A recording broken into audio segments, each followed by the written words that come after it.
بسم الله الرحمن الرحيم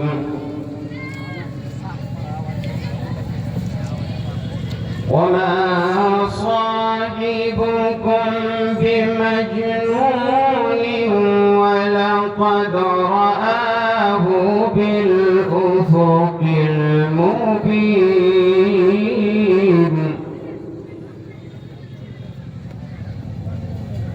وما هو على الغيب بضنين وما هو بقول شيطان رجيم فأين تذهبون إن هو إلا ذكر للعالمين لمن شاء منكم أن يستقيم وما تشاءون إلا أن يشاء الله رب العالمين صدق الله العظيم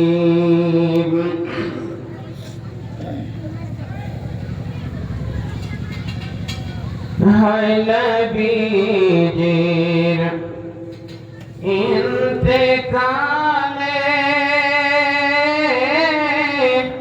কাঁদালি সকল রে আমার নবীজির ইন্তেকালে হায় নবীজির ইন্তেকালে কাঁদালি সকল রে আমার নবীজির ইন্তেকালে কি দারুণ বিধি বিধি রে আমার কি দারুণ বিধি বিধি রে আমার কি কথা শোনালে গো আল্লাহ আল্লাহ সহিব কেমনে মা ফাতেমা বসিয়া কান্দে বাবাজির ইন্তেকাল রে আমার নবীজির ইন্তেকালে হায় নবীজির ইন্তেকালে কাঁদালি সকল রে আমার নবীজির ইন্তেকালে কি দারুণ বিধি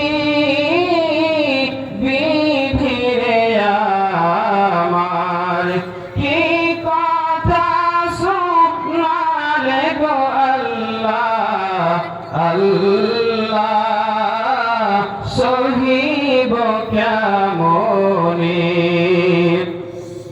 হাসান কান্দে হোসেন রে কান্দে নানাজির ইন্তেকাল রে আমার নবীজির ইন্তেকালে হায় নবীজির ইন্তেকালে কাঁদালি সকল রে আমার নবীজির ইন্তেকালে কি দারুণ বিধি বিধি রে আমার কি কথা শোনালে গো আল্লাহ আল্লাহ সহিব কেমনে হযরত বেলাল বসিয়া কান্দে কেমন করে রইব রে ছেড়ে হযরত বেলাল বসিয়া কান্দে কেমন করে রইব রে ছেড়ে কলেজা যায় জ্বলে রে আমার নবীজির ইন্তেকালে হায় নবীজির ইন্তেকালে কাঁদালি সকলে রে আমার নবীজির ইন্তেকালে কি দারুণ বিধি বিধি রে আমার কি কথা শোনালে গো আল্লাহ সহিব কেমনে আসমান কাঁদে জমিন কান্দে চন্দ্র সূর্য হিলের ডলে আসমান কাঁদে জমিন কান্দে চন্দ্র সূর্য হিলের ডলে নবীজির ইন্তেকালে হায় নবীজির ইন্তেকালে কাঁদালে সকলে রে আমার নবীজির ইন্তেকালে কি দারুণ বিধি বিধি রে আমার কি দারুণ বিধি বিধি রে আমার কি কথা শোনালে গো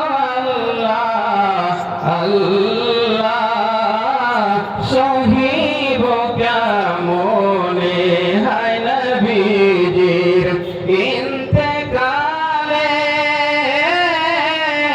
কাঁদালে সকলে রে আমার নবীজির ইন্তেকালে হায় নবীজির ইন্তেকালে কাঁদালে সকলে রে আমার নবীজির ইন্তেকালে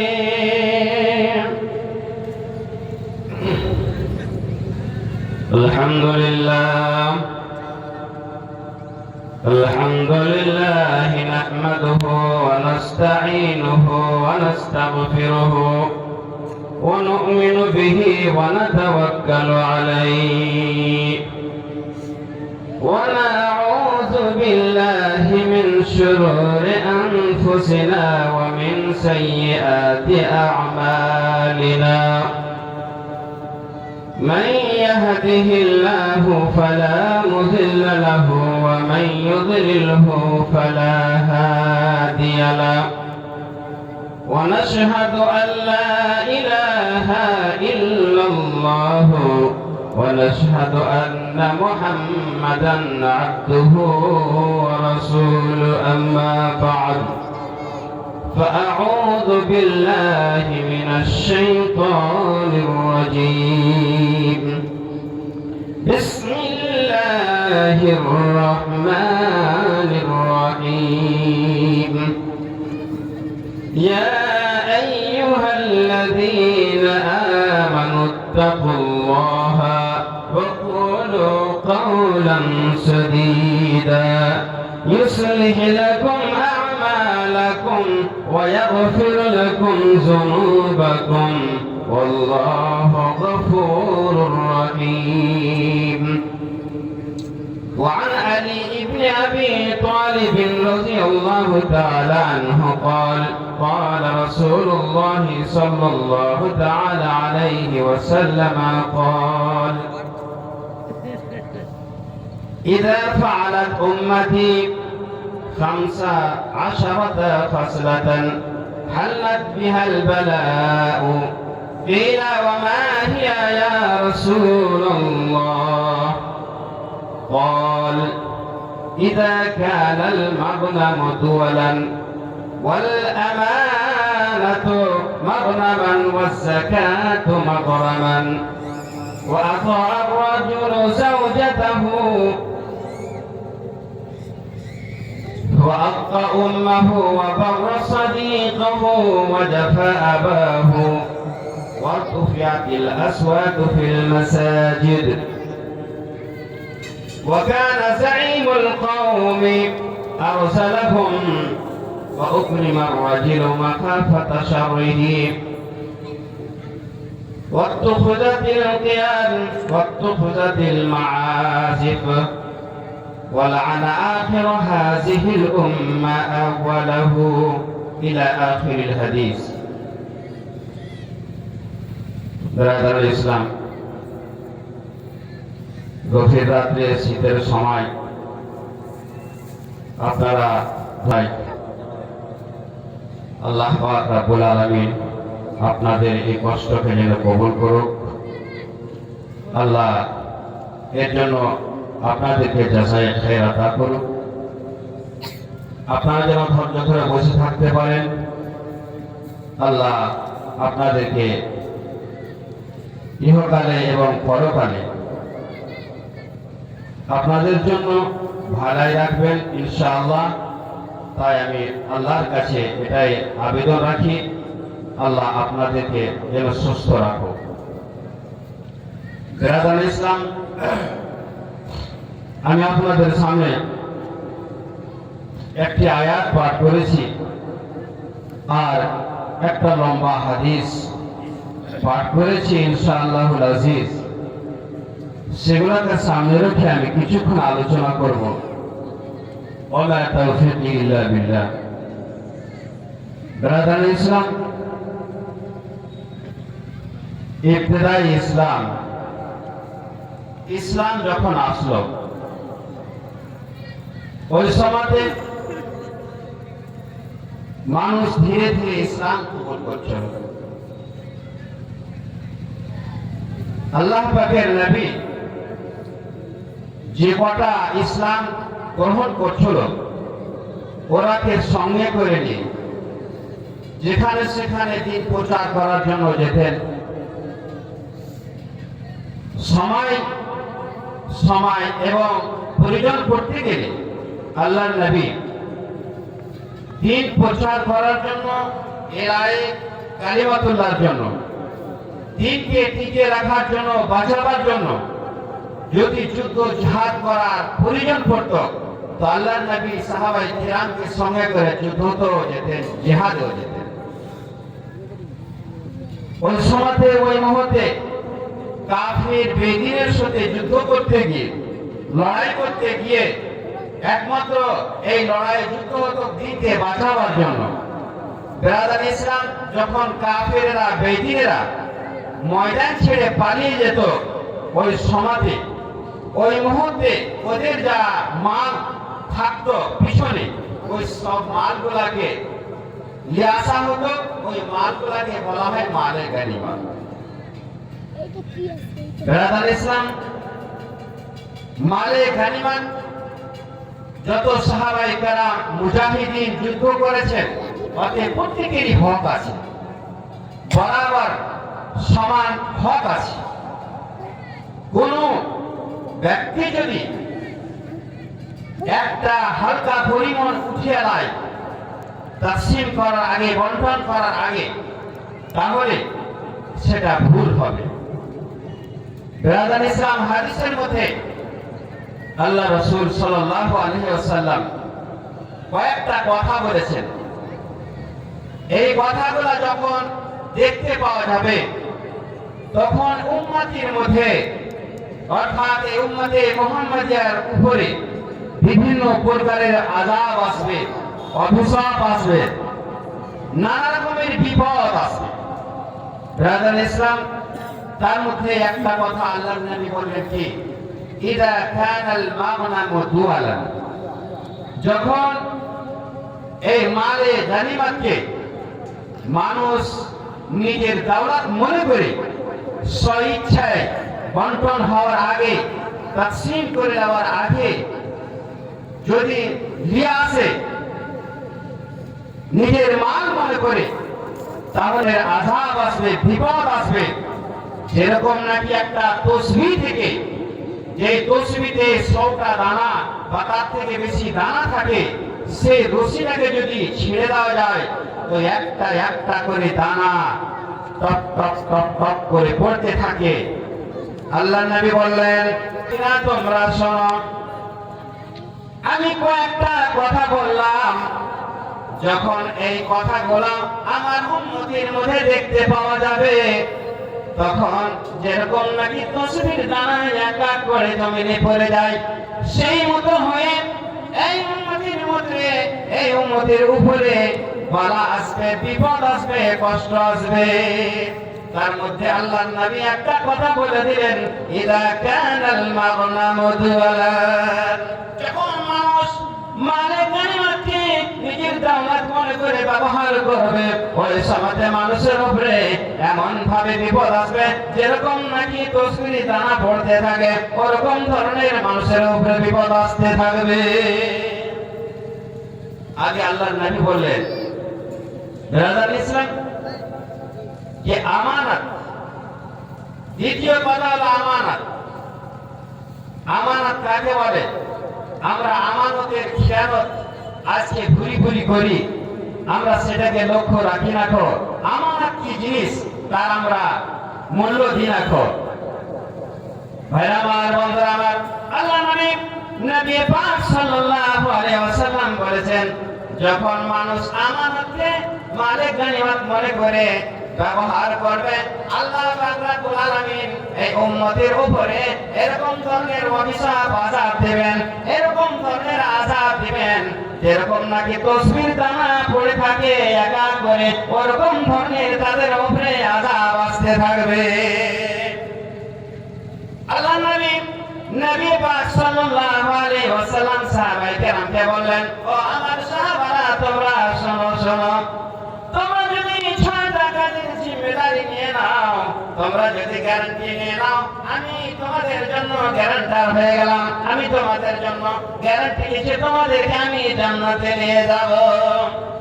আল্লাহ নবী বলেন সাহাবায়ে কেরামকে, সর্বপ্রথম কথা, যে কথাটা তোমরা পালন করবে, 1 নম্বর কথা হলো যে তোমরা যখন কথা বলবে, সত্য কথা বলবে, মিথ্যা কথা বলবে না। দ্বিতীয় কথা হলো, যখন তোমরা ওয়াদা করবে, ওয়াদা খেলাফি করবে না, ওয়াদাকে পূর্ণ করবে। তৃতীয় কথা, যখন তোমাদের কাছে কাউকে আমানত রাখানো হবে, সে আমানতে খেয়ানত করবে না, আমানতটাকে পালন করবে। 3 নম্বর কথা, চতুর্থ নম্বরে আল্লাহ নবী বললেন, যখন তোমরা লজ্জা স্থানের হেফাজত করবে, গুপ্ত অঙ্গের হেফাজত করবে, এবং তোমরা পেটের হেফাজত করবে, এবং তোমরা নিজের জবানের হেফাজত করবে, তোমরা যদি এই 6টা কাজের জিম্মেদারি নাও, তোমরা যদি গ্যারান্টি নাও, আমি তোমাদের জন্য গ্যারান্টার হয়ে গেলাম, আমি তোমাদের জন্য গ্যারান্টি নিয়েছি, তোমাদেরকে আমি জান্নাতে নিয়ে যাব। একবার বলা যাবে না সুবহানাল্লাহ? নারে তাকবীর!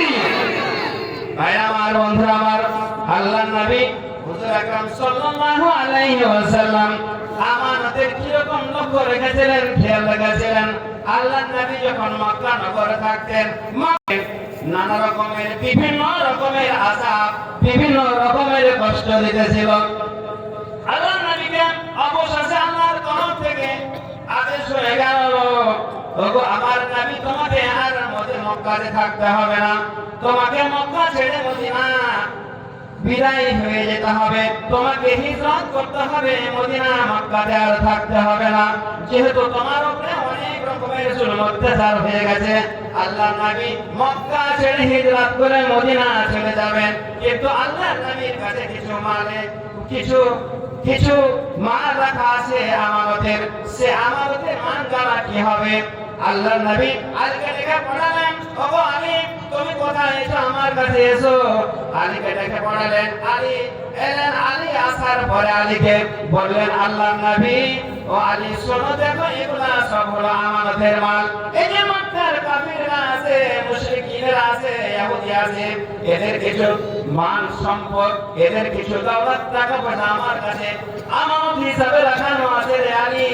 যদি আমি এই মালগুলোকে সঙ্গে করে নিয়ে চলে যাই, আমি কাল কিয়ামতের মাঠে আমাকে ধরানো হবে, আমি এর উত্তর দিতে পারবো না। আলী তুমি এই মালগুলো তুমি রেখে দাও, সকাল হবে তুমি আমার বিছানায় ঘুমিয়ে থাকবে সারা রাত্রি। যখন সকাল হয়ে যাবে রে আলী, এই মালগুলো সকলকে দিয়ে দেবে। আমি নাম দিয়ে দিয়েছি এক এক করে, ওই লোকের এত মাল আছে, ওর এত মাল আছে, ওর এত মাল আছে, সবটা আমি তোমাকে বলে দিচ্ছি। এই মালগুলা তাদেরকে তুমি পৌঁছে দিয়ে কালকে আমার সাথে মদিনাতে সাক্ষাৎ করবে। ভাই আমার, বন্ধু আমার, আলীকে বললেন কে? আল্লাহর নবী বললেন, আলী এই আমানতের মাল আমার কাছে রাখানো আছে, এই মালগুলা তুমি রাখো, আমার বিছানাতে তুমি রাতে ঘুমাবা, সকালবেলা এই আমানতগুলাকে আদায় করে দিবা আমার তরফ থেকে। বলে দিবা যে মোহাম্মদ এখানে নাই, দিয়ে গেছে আমাদের দিতে, তোমরা তোমাদের আমানতের জিনিস ফিরিয়ে নাও। ভাই আমার, বন্ধুরা আমার, আলী রাদিয়াল্লাহু তাআলা আনহু রাত্রি বেলায় যখন সারা মক্কার কাফিররা দুষ্ট তুলেছেরা আল্লাহর নবীকে মারবো বলে আল্লাহর নবীর বাড়ির চতুর্দিকে ঘেরা করে আছে, আল্লাহর নবীকে মারবো মনে করে। ওই মুহূর্তে হযরত আলী রাদিয়াল্লাহু তাআলা আনহু আল্লাহর নবীর বিছানায় ঘুমিয়ে গেলেন। আল্লাহর নবী মক্কা থেকে বিদায় হয়ে হিজরত করে মদিনা চলে গেলেন। ভাই আমার, বন্ধুরা আমার, বাবাজিরা আমার, এই সমাজে এমন ভাবে আলী দিন পড়লেন, ঘুমালেন, সকাল হয়ে গেছে। সকালবেলা আলী রাদিয়াল্লাহু তাআলা আনহু সমস্ত এই যে আমানতের ধন সম্পদ রাখা আছে ওই পদের মালিককে দিয়ে দিলেন। দিয়ে দেওয়ার পরে যখন মদিনা যেতে আরম্ভ করেছেন, আল্লাহর নবীর সাহাবীরা হযরত আলীকে দেখতে পেয়ে জিজ্ঞেস করছেন আলীকে, ও আলী তোমাকে একটা কথা জিজ্ঞেস করবো, তুমি কি বলবে? আলী বলো তো, তুমি যে আজকে রাত্রে ঘুমিয়েছিলে আল্লাহর নবীর বিছানাতে, তোমাকে কেমন লাগছিল? আল্লাহর নবীর বাড়ির চতুর্দিকে কাফিররা ঘেরাও করেছিল, তোমাকে একটুকু ভয় লাগেনি যে তোমাকে হত্যা করে দিবে? ভাইরা আমার, বান্দারা, ভাইরা, আলী রাদিয়াল্লাহু তাআলা আনহুর ঈমানকে দেখেন কিরকম ধরনের ঈমান ছিল। আল্লাহর আমার জীবনের একটা লম্বা সময় কেটে গেল, আমি যে আজকে রাত্রে ঘুমাচ্ছি, যতটুকু ঘুম আমাকে আজকে হয়েছে, জীবনে আমি এরকম ধরনের আর কোনোদিন ঘুমাই না।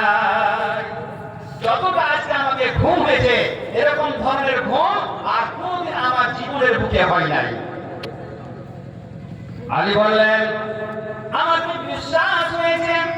আল্লাহর নবী যখন বললেন, আলী রে আমার বিছানাতে তুমি ঘুমিয়ে যাওয়া, সকালে আমার সাথে কালকে মদিনাতে দেখা করবা, আমাকে বিশ্বাস হয়ে গেছে। যে আল্লাহ পাক রব্বুল আলামিন বলেন, ওয়া মা ইয়ানতিকু আনিল হাওয়া ইন হুয়া ইল্লা ওয়াহয়ুন ইউহা। আল্লাহর নবী অতক্ষণ পর্যন্ত কোনো কথা বলেন না যতক্ষণ পর্যন্ত আল্লাহ পাক রব্বুল আলামিন ওহীর দ্বারাই নিজের নবীকে না বলে দেন। আল্লাহর নবী বলার মানে হলো আল্লাহ পাক রব্বুল আলামিন স্বয়ং বলেছেন। আর যেখানে আল্লাহ বলেছেন, আরে রে তুমি মুহাম্মদের বিছানাতে ঘুমিয়ে থাকবে, সকালবেলা আমাদের মাল দিয়ে যে তুমি মদিনাতে দেখা হবে, ওই জন্য আমাকে বিশ্বাস হয়েছে, আমাকে কোনো কেউ আঘাত করতে পারে না, কষ্ট দিতে পারে না। এমন পর্যন্ত নাকি আজরাইল ফেরেশতাও আসতে পারে না, যার কারণে আমি আজকে রাতে এমন ঘুমাচ্ছি, আমাকে জীবনের বুকে এরকম ধরনের ঘুম আসে নাই। কিরকম ঈমান ছিল ভাইরা আমার, বন্ধুরা আমার, হ্যাঁ, যে চতুর্দিকে কাফিররা ঘেরাও করে আছে আল্লাহর নবীর বাড়িকে, আর আলী একদম শান্তির সাথে আরামের সাথে ঘুমিয়ে আছেন, কোনো অসুবিধা নাই। তো আমি বলতে চাইছিলাম যে আল্লাহর নবী হুজুর আকরাম সাল্লাল্লাহু আলাইহি ওয়াসাল্লাম আমানতের কতটুকু লক্ষ্য রেখেছিলেন যে আলীকে ডেকে নিজের বিছানাতে শুইয়ে দিলেন, আর বলেছিলেন যে এই মালগুলাকে তুমি সকালে আদায় করে যে আমার সাথে মদিনাতে দেখা করবে, সাক্ষাৎ করবে। ভাই আমার, বন্ধুরা আমার, আল্লাহর নবী বলে দিলেন যখন মানুষের মধ্যে এই কিছুটা এই কয়েক রকমের কথা যখন দেখতে পাওয়া যাবে আমার উম্মতের মধ্যে, তার মধ্যে একটা কথা বললেন যখন আমাদের মধ্যে খিয়ানত হবে তখন আমার উম্মতের মধ্যে এরকম ধরনের বিপদ আসবে, বালা আসবে, অভিশাপ আসবে, যেরকম নাকি তসবির দানা এক করে পড়তে থাকে। ভাই আমার, বন্ধু আমার, আজকে আমরা আমানত যে রাখা হয়েছে, আজকে আমরা আমানতের জিনিসের মাহাত্ম্য দিয়ে আমানতে খুব খেয়ানত করি। ভাই আমার, আল্লাহ নবী হুজুর আকরাম সাল্লাল্লাহু আলাইহি সাল্লাম কিরকম ধরনের আমানতের জিনিসের খেয়াল রেখেছেন আমরা কি একটু লক্ষ্য করতে হবে। আল্লাহ নবী কিরকম ধরনের কথা শোনালেন যে কোন মানুষ আমার উম্মতের মধ্যে যদি আমানতের খেয়ানত করে আর এরকম পরিস্থিতি দাঁড়িয়ে যায় তাহলে তার উপরে বিপদ আসবে, আযাব আসবে, যেরকম তসবির দানা এক করে আসতে থাকে এরকম ধরনের তার উপরে বিপদ আসতে থাকে, আযাব আসতে থাকে। আল্লাহ নবী আগে বললেন এমন একটা সময় আসবে আমার উম্মতের মধ্যে যাকাতকে তারা তামান মনে করবে, দান মনে করবে। যাকাতকে যখন তারা তামান মনে করবে, যখন দণ্ডনীয় কথা মনে করবে, তখন তাদের উপরে অভিশাপ আসবে, আযাব আসবে। যখন তারা যাকাতকে তামান মনে করবে, দান মনে করবে, আর যাকাত তারা দিবে না গরিব ফকিরকে, তখন আল্লাহর তরফ থেকে বিপদ আসবে, আযাব আসবে। যেরকম নাকি তসবির দানা এক করে ঝরতে থাকে সেরকম ধরনের বিপদ আসতে থাকবে। যাকাত কি জিনিস? আল্লাহ পাক রব্বুল আলামিন সাহেবে নিসাব যে মালদার আছে, এই মালদারের উপরে একটা নিসাব মোটা মালের মালিক হতে গেলে 40ওয়া হিস্সা এটা হলো ফকিরের হক, মিসকিনের হক, গরিব এতিমের হক।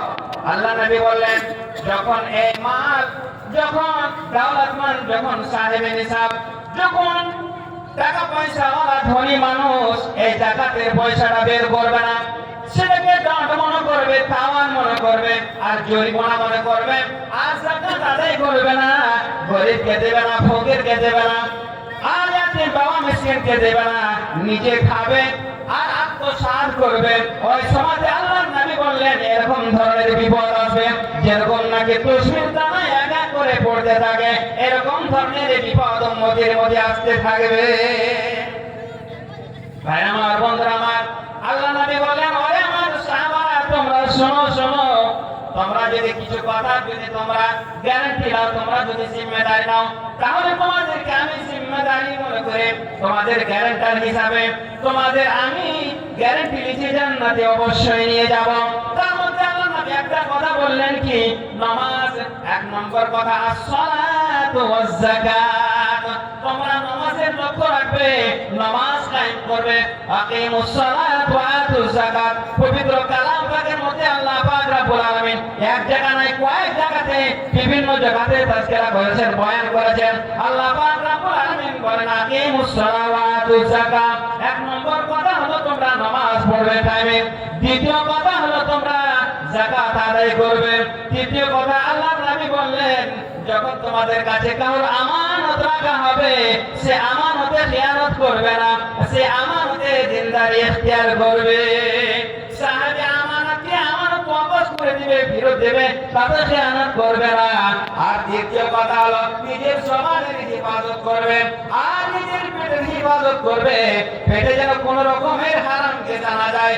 আর একটা কথা আল্লাহর নবী বলেন তোমাদের লজ্জা স্থানের হিফাজত করবে।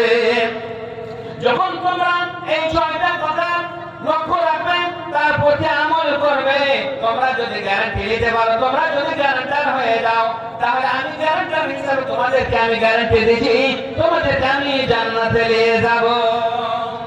ভাই আমার, বন্ধুরা আমার, তো আজকাল বর্তমানে আমরা দেখতে পাই যারা সাহেবে নিসাব আছে, যারা মালদার ধনী আছে, যাদের উপরে যাকাত খরচ, ওরা কত ভাই তো খুশি খুশি আনন্দের সাথে যাকাতের পয়সা দেয়।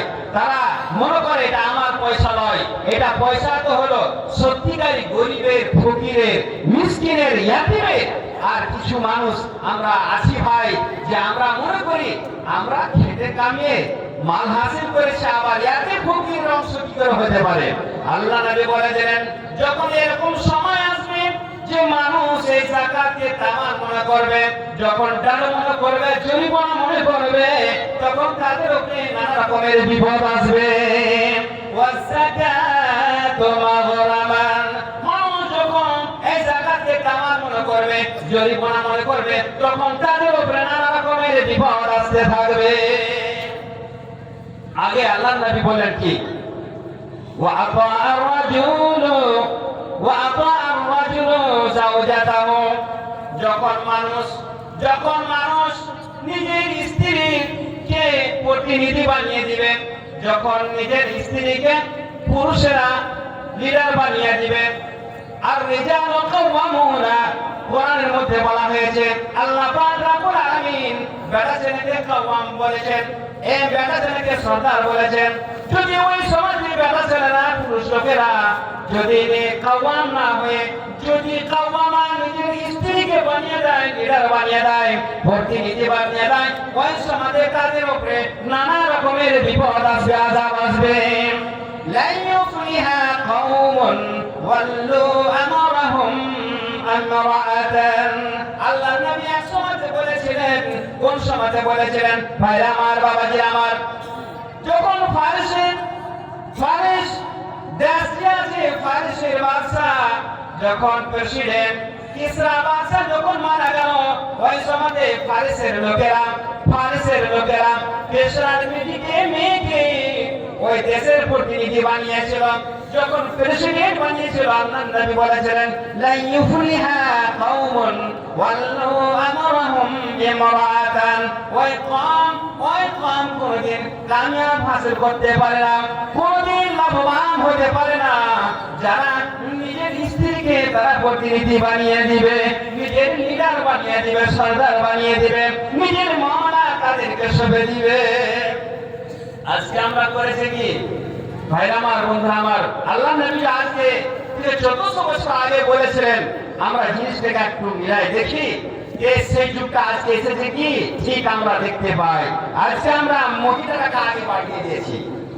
এক যুগ ছিল, এক সমাজ ছিল ব্রাদার ইসলাম, যে আমরা নিজের বাবার কাছে, আমাদের গ্রামের লোক, পাড়াপড়শির লোকের কাছে শুনেছি যে মানুষ যখন কোথাও যখন নিজের স্ত্রীকে সঙ্গে করে, মা বোনকে সঙ্গে করে, ওই মুহূর্তে মানুষ করতো কি, যে বেটা ছেলে স্বামী আগে আগে হাঁটতো আর তার স্ত্রীটা পিছনে পিছনে চলতো।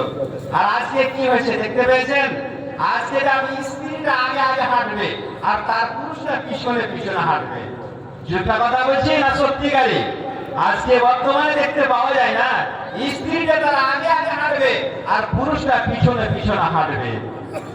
5 মিনিট পরই আমি ইনশাআল্লাহ, এই যে আমাকে আদেশ করা হয়েছে কিছুক্ষণ আলোচনা করার পরে একটু ক্যালেকশনে দিয়ে যাবেন। তো আজকে আমার বিশেষ এই জলসাতে কাজে থাকবে কালেকশন করা, যার কারণে আমাকে ইশারা করা হয়েছে আমি 5 মিনিট পরে আমি ইশারা করব যে ভাই বাবাজি এখানে বসে আছেন, আপনারা যাবেন না তো। আমার পরে একজন বিখ্যাত বক্তা হযরত মাওলানা শামসুল জোহা সাহেব, উনি এসে উপস্থিত আছেন, আমার কিছুক্ষণ পরে উনি এসে উপস্থিত হয়ে যাবেন। ভাইরা আমার, বন্ধুরা আমার, আল্লাহ নবী বললেন এমন একটা সময় আসবে যে সময়তে মানুষ, পুরুষ লোকেরা নিজের স্ত্রীকে প্রতিনিধি বানিয়ে দিবে, লিডার বানিয়ে দিবে। ওই সময়তে মানুষের উপরে নানা রকমের বিপদ আসবে, কষ্ট আসবে, আযাব আসবে। যেরকম নাকি তসবির দানা পড়তে থাকে এক এক করে, সেরকম তাদের উপরে বিপদ, অভিশাপ আসবে, আযাব আসবে। আগে আল্লাহ নবী বললেন এমন একটা সময় আসবে যে সময়তে মানুষ নিজের স্ত্রীর কথা মতন চলবে, নিজের মায়ের কথা শুনবে না, মায়ের সাথে বেয়াদবি করবে, মায়ের সাথে নাফরমানি করবে। যখন মানুষ মায়ের সাথে নাফরমানি করবে, যখন মানুষ মায়ের সাথে বেয়াদবি করবে, যে মায়ের ব্যাপারে বলা হয়েছে, আল্লাহ নবীকে জিজ্ঞেস করা হয়েছিল, ওগো আল্লাহর রাসূল, আমি যে সৎ ব্যবহার করব, আমি যে ভালো ব্যবহার করব, আমি কাকে সৎ ব্যবহার দেখাবো, ভালো ব্যবহার দেখাবো, আমার ভালো ব্যবহারের হকদার সবচাইতে বেশি কে? আল্লাহ নবী বলেছিলেন তোমার মা, তোমার মা, তোমার মা। একবার নয়, দুইবার নয়, তিনবার আল্লাহর নবী বলেছিলেন, ওরে আমার সাহাবী, তোমার হোসনে সুলুকের, তোমার সৎ ব্যবহারের, তোমার ভালো ব্যবহারের হকদার সবচাইতে হকদার হলো তোমার মা। আল্লাহ নবী বলেন, যেহেতু তোমার মা তিনটা এমন সময় কেটেছে যে সময়টা সারা পৃথিবীর মানুষ তো জানে না, এখন পর্যন্ত নাকি তোমার বাবাও জানে না। এক নম্বর কথা, যখন মা পেটে বাচ্চা ধরে থাকে 10 মাস ধরে, যে কষ্টটা মা কাটে ওই কষ্টটা মাই জানতে পারে, তাছাড়া কেউ জানতে পারে না। দ্বিতীয় কথা, যখন বাচ্চা প্রসব হয় সেই সময়তে মায়ের যে কষ্টটা, যে বেদনাটা হয় কেউ বুঝতে পারে না, শুধুমাত্র আল্লাহ আর মা বুঝতে পারে, তাছাড়া কেউ বুঝতে পারে না। তৃতীয় কথা, আল্লাহ নবী বললেন, যখন বাচ্চা প্রসব হয়ে গেল, যখন বাচ্চা হয়ে গেল, কিছুদিন ধরে ওই বাচ্চাকে দুধ পান করাবে, এই দেহের মূল্যবান জিনিস ওই বাচ্চাকে খিলাবে, এই জিনিসটা কেউ বুঝতে পারে না, শুধুমাত্র বুঝতে পারে তার মা।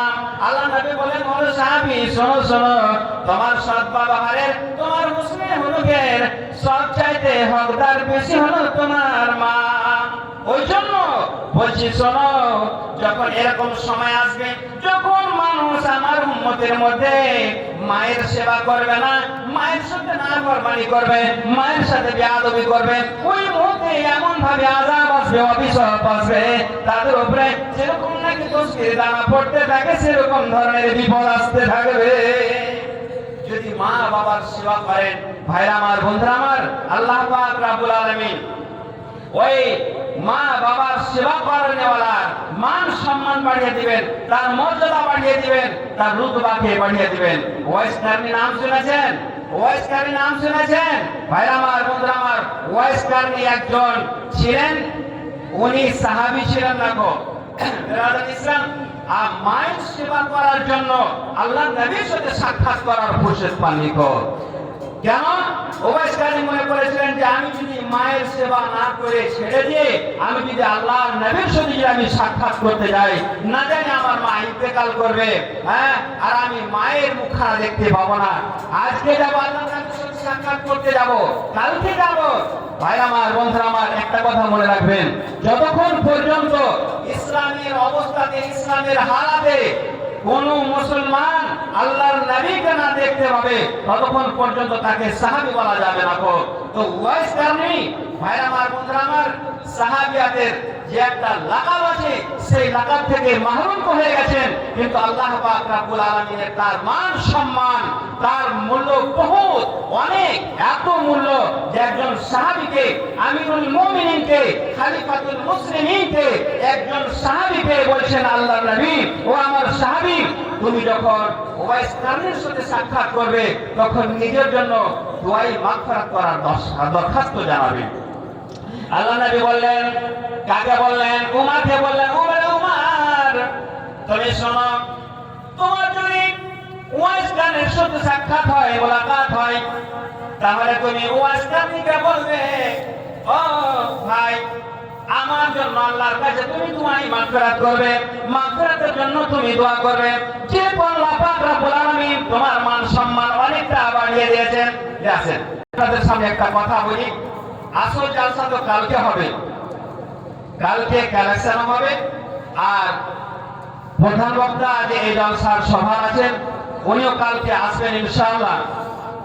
তো আজকে আমার অনেক ভাই বাবাজিরা এসেছেন, মা বোনেরা এসেছেন, আজকে প্রথম রাত্রি আছে, আজকে আমরা কিছু কোরআন হাদিসের আলোচনা শুনবো, তাহলে আপনারা এই কিছুক্ষণের মধ্যে পয়সাটা দিয়ে দেন ইনশাআল্লাহ আজিজ। আমার পরে আমাদের এই জলসার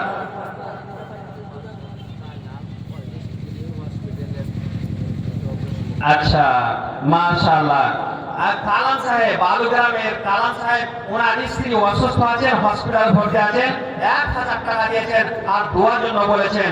বলা যে আস-সাদাকা তো তুরাদুল বালা, যখন মানুষ সাদকা করে তখন তার বালা মুসিবত দূর হয়ে যায়।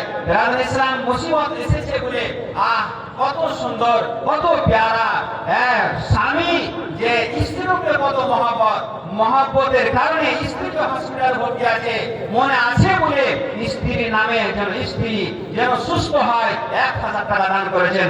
আল্লাহ যেন তার স্ত্রীকে সুস্থ দান করেন, তাকে যেন শিফা দান করেন, তাকে যেন শিফায়ে কামিলা আজলা দান করেন। সকল বলা আমিন।